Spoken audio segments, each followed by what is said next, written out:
schaffen wir es in knapp einer Woche, alle norddeutschen Attraktionen zu erleben. Ich komme aus Schleswig-Holstein und Julie war noch nie im echten Norden. Willkommen zurück, mein Name ist Franziskus und ich nehme euch mit auf eine Reise durch den kompletten Norden. Dabei haben wir eine Checkliste, die wir bis zum Ende der Woche abgehakt haben müssen. Freust du dich? Ja. Super.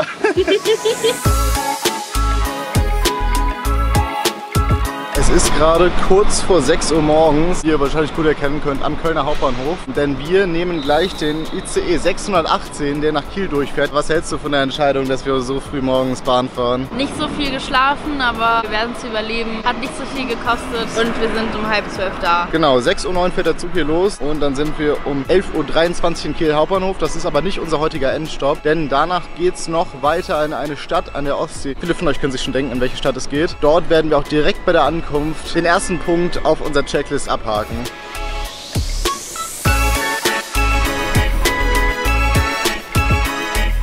Wir sind jetzt drin. Das, was hier vorbeifährt, ist actually krass. Das ist ein alter Trans-Europe-Express. Ein Blick in das goldene Zeitalter des Bahnfahrens in Europa. Der ist auf jeden Fall nochmal auf meiner Bucketlist für irgendwann. Und für uns geht es jetzt auch los. 5 Stunden und 14 Minuten. Hoffentlich geht alles klar bis nach Kiel Hauptbahnhof.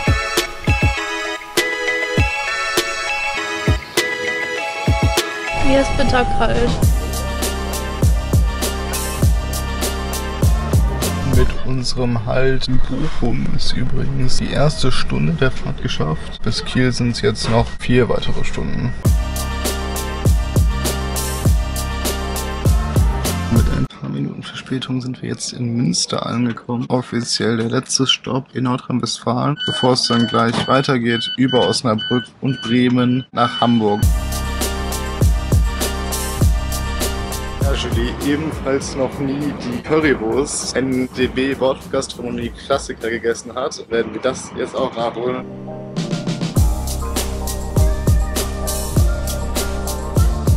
Ich würde einmal die vegane Currywurst mit Pommes nehmen.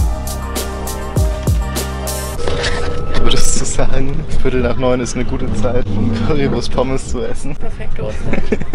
Übrigens, wir fahren gerade in Bremen ein. Unser letzter Stopp, bevor wir in den Raum Hamburg kommen. Die vegane Currywurst, die war mir früher immer zu weich. Die Soße ist goated. Aber die hat jetzt wohl eine neue Rezeptur. Das schmeckt wirklich wie eine Wurst von bisher. Bisschen chewy. Die gleiche Art von Quietschigkeit wie so Halloumi. Aber ich finde das richtig lecker. Deutliches Upgrade zu, wie die früher war.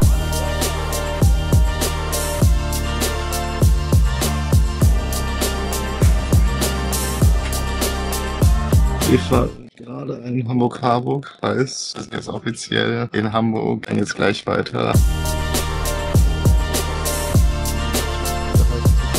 Wir fahren gerade ein in Hamburg Hauptbahnhof, wo es dann noch einen kurzen Aufenthalt weiter in den echten Norden geht. Wir sind jetzt in Neumünster. Das ist offiziell der vorletzte Halt unserer Reise. Besonderheit hier ist, die Leute im Wagen ganz vorne können hier nicht dort direkt aussteigen, weil der Bahnsteig einfach zu kurz in Neumünster ist. Herzlich willkommen im echten Norden. Und damit sind wir tatsächlich auf die Minute pünktlich, das habe ich lange nicht mehr gesagt, angekommen in Kiel Hauptbahnhof. Wir fahren jetzt gleich weiter mit dem Stadler Flirt Akku, ein Zug, den es so, glaube ich, bisher nur hier in der Region gibt, in Schleswig-Holstein, ins Ostseebad Eckernförde, also direkt ans Meer. Freust du dich? Ja! Der vorige Zug hatte eine leichte Verspätung, sodass wir jetzt auch mit Verspätung losfahren. Das ist das erste Mal, dass ich das erlebe bei der Nordbahn. Aber wir haben hier einen super Platz. Dieser Zug ist wie immer traumhaft. Tisch, Steckdosen, WLAN. Ich träume nur von solchen Zügen in NRW. Wie fühlt es sich an, das erste Mal die Ostsee zu sehen mit eigenen Augen? Das sieht voll schön aus. Einige von euch wissen, dass ich genau hier aufgewachsen bin in Eckernförde. Und wir sind offiziell angekommen in Eckernförde. Das ist offiziell der nördlichste Punkt, wo du jemals warst. Spannend. Der erste Punkt auf unserer Checkliste ist ein Fischbrötchen zu essen. Das norddeutsche Snackgericht, whatever. Und dafür gehen wir jetzt in den besten Laden der Stadt meiner Meinung nach. Herzlichen Dank. Schönen Tag, ciao. Geschmackstest. Ich habe Backfisch mit Knoblauchsoße. Ich merke wieder, dass das mein Lieblingsfischbrötchen ist. Perfekter Backfisch, perfekte rosane Knoblauchsoße und so ein richtig crunchiges Brot, was aber nicht zu trocken ist.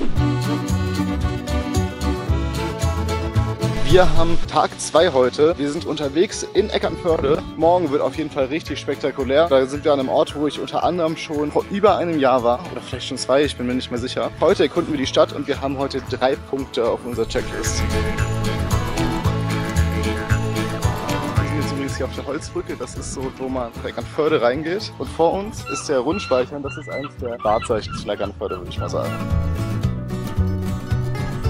Jetzt bei der ersten Attraktion für heute, die Eckernförder Bonbonkocherei, einfach ein Ort, wo Bonbons und Schokolade gemacht werden und das ist überregional hier bekannt. Viele Leute, denen ich sage, ja, ich komme aus Eckernförde, sagen, ah, Bonbonkocherei und da gehen wir jetzt rein und holen Bonbons.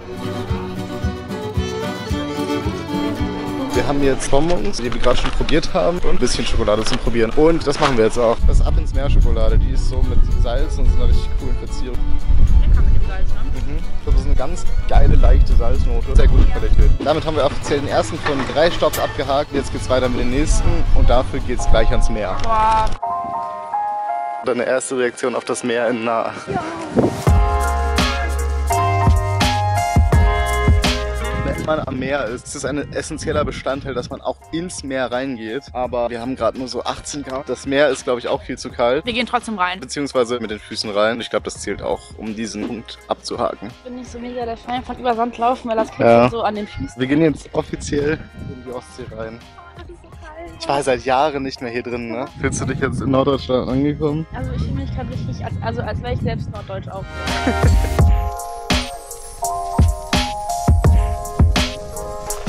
Somit sind wir aus dem Wasser raus und haben auch diesen Punkt offiziell abgeschlossen. Deshalb kommen wir jetzt zum letzten Punkt für heute. Ein Bier am Strand trinken. Man kann das natürlich aus der Flasche machen, aber hier in Eckernförde gibt es sogar die Möglichkeit, Fassbier am Strand zu trinken. Freust du dich? Ja! Wir haben jetzt hier Bier. Wir sind am Strand, direkt so am Wasser. Das ist Eckernförder Pilz, das hier für die Brauerei gebraut wird. Prost. Schmeckt gut. Ich bin nicht so mega die Biertrinkerin. Ich trinke Kölsch, aber sonst ist das ein bisschen schwierig. Das ist lecker. Das finde ich gut. Ich finde es auch sehr lecker. Ich bin nicht so der größte Pilz-Fan, aber das hier ist gut. Ich glaube, der große Faktor ist, dass es vom Fass ist und sehr frisch schmeckt. Wir haben Punkt 3 unserer Checklist für heute abgehakt. Morgen geht es dann weiter, ich sag mal auf eine Insel. Und wir verlassen sogar Deutschland. Worauf freust du dich morgen? Ganz viel Zug fahren. Ja.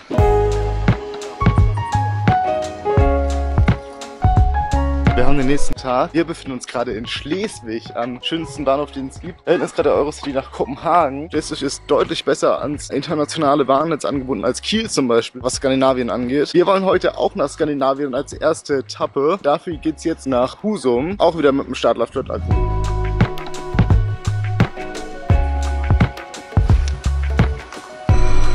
Unsere heutige Reise geht los und es geht für sie noch nördlicher, als sie jemals war.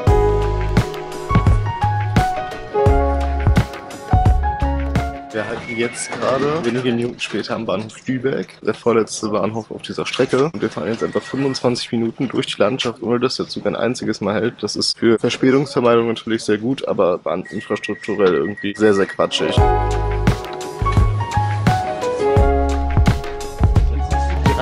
Zu früh sind wir jetzt angekommen in Husum. Wir wechseln jetzt auf Gleis 4, weil gleich unser nächster Zug fährt, der A6. Einige von euch kennen ihn auf jeden Fall.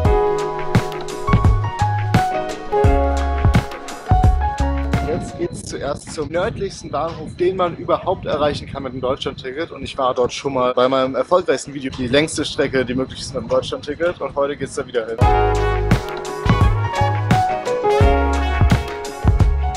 Oh, der Zug hat noch eine richtig gute Sitzqualität. Aber irgendwie Bahnverkehr in Schleswig-Holstein ist mittlerweile, muss man sagen, früher mit den Lind-Triebzügen war es nicht so gut. Ziemlich gut und komfortabel. Und auch diese Züge hier werden aktuell umgebrandet und renoviert von innen. Die bekommen dann halt auch dieses NASH-Design, was die Nordbahn zum Beispiel hat, in Blau-Türkis. Dieses Design.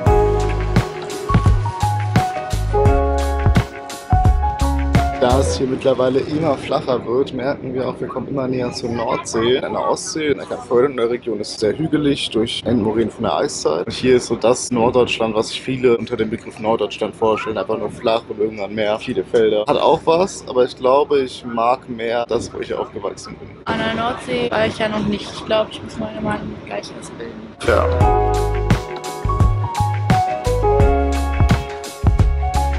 Auf die Minute pünktlich sind wir angekommen in Nibel. Das letzte Mal, wo ich hier gefahren bin, war das ja anders. Da bin ich mit einem DB Gebrauchzug gefahren, der eine kaputte Tür hatte, dementsprechend extreme Verspätung, sodass ich knapp hier den Zug nach Tönder, ist obligatorisch nach Dänemark zu fahren, verpasst habe. Dann hier 2 Stunden warten musste. Mittlerweile fahren die Züge jede Stunde. Wir müssen jetzt trotzdem noch eine Stunde warten. Wir nehmen dann gleich den Zug dahin. Mit diesem schicken alten Zug fahren wir übrigens. Ich weiß nicht genau, welche Baureihe es ist. Das können die Bahn-Nerds unter euch gerne nochmal in die Kommentare schreiben. Hier ist übrigens ein Intercity, denn Nibel als sehr kleine Stadt ist trotzdem ans Intercity-Netz angebunden, weil die Intercitys eben bis nach Sylt fahren. Was ein bisschen verrückt ist, dass hier irgendwelche Züge nach Köln, nach Stuttgart, nach sonst wo fahren. Wir gehen jetzt schon mal in den Zug rein und dann sind wir gleich in Dänemark. In einem Land, wo du bisher noch nie warst. Ja, das ist der kürzeste Zug, den ich jemals gesehen habe in meinem ganzen Leben.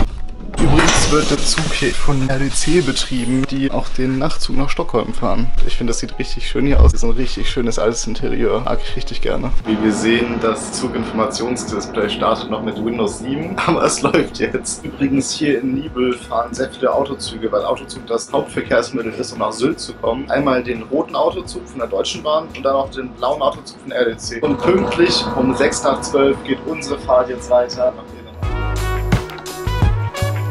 Es ist auch interessant, dass hier alles auf Deutsch und Dänisch durchgesagt wird. Und dieser Zug hat 2 Zwischenhalte bis Tönder. 18 Minuten fahren wir. Die Halte davor sind Bedarfshalte, wie beim Bus. Wenn man dort auf den Knopf drückt, hält der Zug dann an.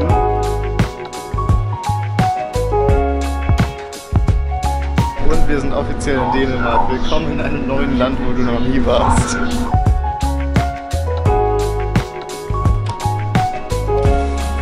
Wir sind offiziell in Tönder in Dänemark. Und es fühlt sich komplett surreal an, wieder hier zu sein, weil vor genau 2 Jahren war ich genau hier. Das hier ist offiziell der nördlichste Bahnhof, wo man mit dem Deutschlandticket hinfahren kann. Zugegeben ist Tönder einfach so eine kleine Stadt, die auch recht ähnlich zu Norddeutschland ist, aber halt natürlich dänischen Touch hat, wie man an den vielen Flaggen hier auch sehen kann. Damit, dass wir jetzt in Dänemark sind, haben wir einen weiteren Punkt unserer Checkliste offiziell abgehakt, den ersten von 2 heute, und zwar, dass wir in Dänemark sind. Ja! Ja, Dänemark.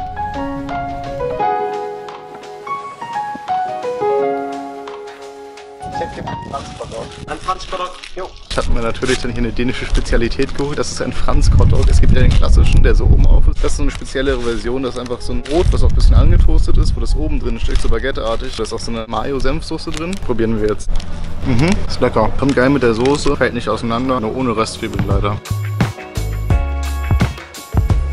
Faxe Kondi ist eins meiner Lieblingsgetränke. Das ist so die dänische Sprite, das gibt es normal in grün. Die Orangenversion habe ich noch nie getrunken. Ich probiere das mal. Es riecht auf jeden Fall sehr orange, diese italienische Limos. Das schmeckt auch so wie diese italienischen Limos. Weniger Kohlensäure, ich mag das richtig gerne. Das ist Eiskaffee. Ich habe es gut geschüttelt und das habe ich als erwartet auch. Mit Scheiben drauf gut schütteln und dann passiert das. Das schmeckt wie irgendeins von den Eiskaffees, die man auch in Deutschland kriegt. Und aus diesen Plastik-Pappbechern gebe ihm so eine 7,9. Für uns geht es jetzt auch schon wieder zurück nach Deutschland, denn wir wollen heute noch an einen anderen besonderen Spot. Checklist Punkt Nummer 2. Deshalb geht's jetzt zum Bahnhof. Ich revidiere meine Bewertung von eben. Ich sage jetzt so eine 5. Mit jedem Stück, ich nehme, wird es immer süßer und irgendwie schmeckt es immer mehr wie so alte Milchkaramell-Bonbons von bei der Oma.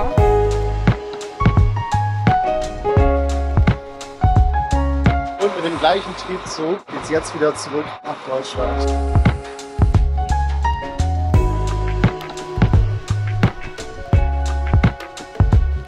Wir sind wieder in Nibel. Hier sind wir aber nur ganz kurz, denn jetzt geht es wieder weiter. Nach Sylt! Wenn man hier schon mal in der Region ist, kann man das auf jeden Fall mitnehmen. Und Sylt ist übrigens unsere zweite Checkmark auf der Liste für heute. Und dafür nehmen wir jetzt den RE6, mit dem wir vorhin auch schon hier nach Nibel gefahren sind. Ich melde mich hier gerade aus dem Schnitt. Wenn ihr schon die neue Hype-Funktion von YouTube habt, nutzt die gerne für dieses Video. Die neue Hype-Funktion findet ihr, wenn ihr in die Kommentarspalte nach links wischt. Und so könnt ihr dafür sorgen, dass mein Video mehr Leuten vorgeschlagen wird.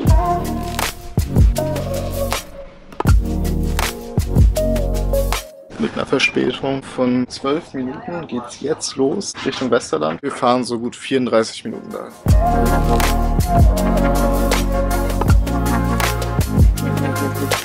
Da Sylt eine Insel ist, sind wir jetzt auf dem Pandamm. Das ist schon cool.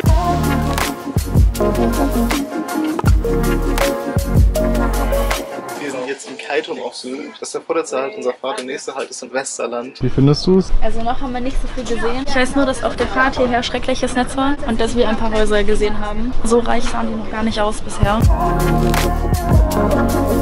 Und wir sind offiziell in Westerland auf Sylt. Somit ist der zweite Checkpoint auf unserer Liste für heute abgehakt. Aber natürlich fahren wir jetzt nicht direkt wieder zurück, sondern wir schauen uns jetzt ein bisschen die Insel an, essen vielleicht eine Kleinigkeit und dann geht es später wieder zurück nach Eckernförde.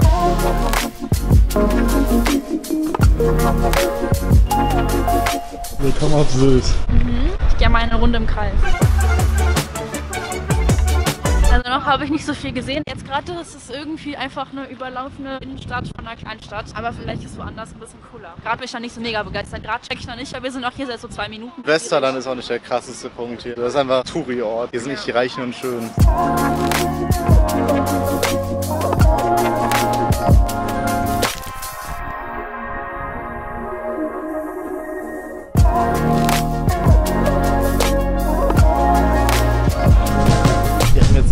Ich habe recht klassisch Garnelen einfach mit so einer Knoblauch-Cocktailsoße und wir lassen uns das jetzt schmecken.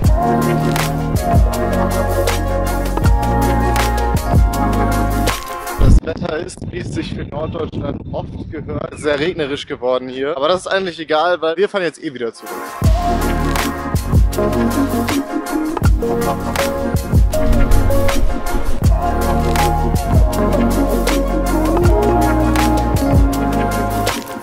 So, nächster Tag. Heute haben wir einen Challenge-Punkt. Das Wappentier von Eckernförde sind Eichhörnchen. Deshalb geht es heute mit dem Fahrrad zur Eichhörnchen-Aufzuchtstation. Dort werden verletzte Eichhörnchen hingebracht und dort wieder aufgepäppelt.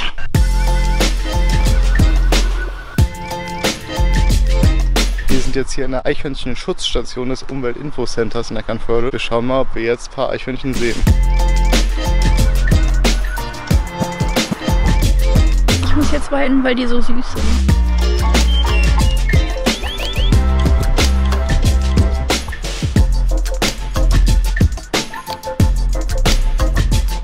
Wir sind jetzt durch. Wir haben Eichhörnchen gesehen. Es war so süß, oder? Ja. Und die Leute auf TikTok haben gelogen. Mit dem? Ja, es hat nicht geklappt. Die haben nur geguckt. Das, was wir gesehen haben, war jetzt das permanente Gehege, wo Eichhörnchen mit so Handicap reinkommen, die nicht mehr ausgebildet werden. Und dann gibt es halt eben noch ein Gehege, wo Eichhörnchen, die verletzt sind, reinkommen, damit die wieder ausgebildet werden. Die haben dann auch nicht so viel Kontakt mit Menschen. Die können die Eichhörnchen auch mit einer Spende unterstützen und auch eine Eichhörnchen-Patenschaft hier übernehmen. Somit haben wir aber den Punkt Eichhörnchen auf unserer Checkliste abgehakt.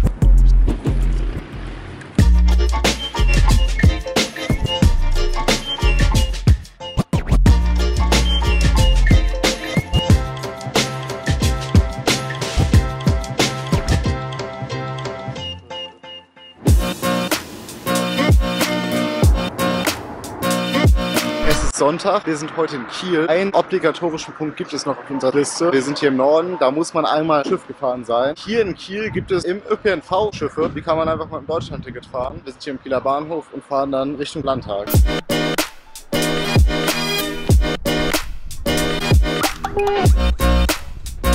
Jetzt geht's los, ca. 15 Minuten über einen Stopp zu unserem Ausstiegspunkt, die Reventlow-Brücke. Zugegeben, mit dem Bus wäre es schneller, aber für die Experience kann man es mal mitnehmen, weil man an wenig Orten mit einem Deutschlandticket Schiff fahren kann. Übrigens hier im Kieler Hafen fahren auch ganz viele Fähren ab. Nach Skandinavien vor allen Dingen, nach Schweden, Norwegen und so weiter. Wenn ihr da mal an einem Video interessiert seid, schreibt es gerne in die Kommentare. Wir legen jetzt gerade zwischen den Seegarten.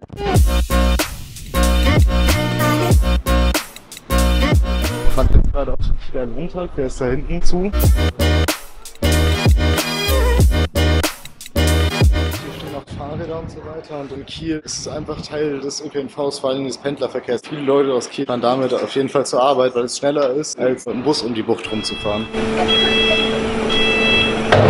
Wir sind angekommen und somit ist der Punkt Schifffahren auch abgehakt. Schreibt mal in die Kommentare, ob ihr in Deutschland noch andere Orte kennt, wo man mit dem Deutschlandticket wohlgemerkt Schiff fahren kann.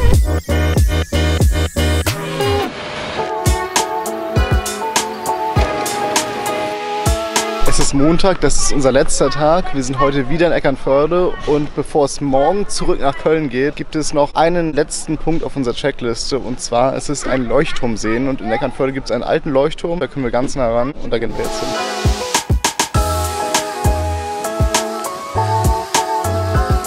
Das ist der Leuchtturm. Ist da das? Das gelb-blaue da? Das hier ist der Alteckernförder Leuchtturm. Der ist nicht mehr in Betrieb, weil der Hafen sich in die Richtung erweitert hat. Da hinten ist der aktuelle Leuchtturm. Der hat die Wappenfarben der Stadt Eckernförde. Blau und gelb. Wie findest du den Leuchtturm? Sehr leuchtturmig. Damit haben wir offiziell den letzten Punkt auf unserer Checklist abgehakt und dann kann es morgen zurück nach Köln gehen. Ja.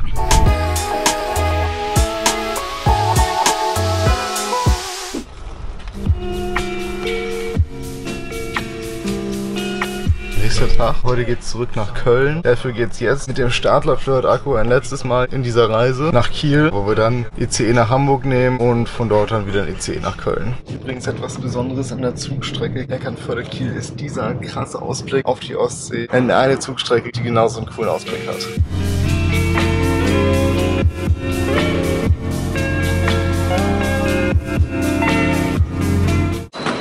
Wir sind pünktlich angekommen in Kiel Hauptbahnhof. Somit sind wir aber am Ende unserer Reise angekommen. Das waren jetzt 9 Spots in Schleswig-Holstein. Ich habe viel gesehen. Ich habe einen guten Eindruck von Norddeutschland bekommen. Wenn euch solche Videos gefallen, lasst mal ein Like da. Schreibt in die Kommentare, an welchen Orten wir noch so ein Video drehen sollen und generell, wo wir auch nochmal hinfahren sollen. Abonniert diesen Kanal für weitere Zugreisevideos. Folgt mir auf TikTok und Instagram für aktuelle Updates. Und dann würde ich sagen, ciao, Leute. Tschüss.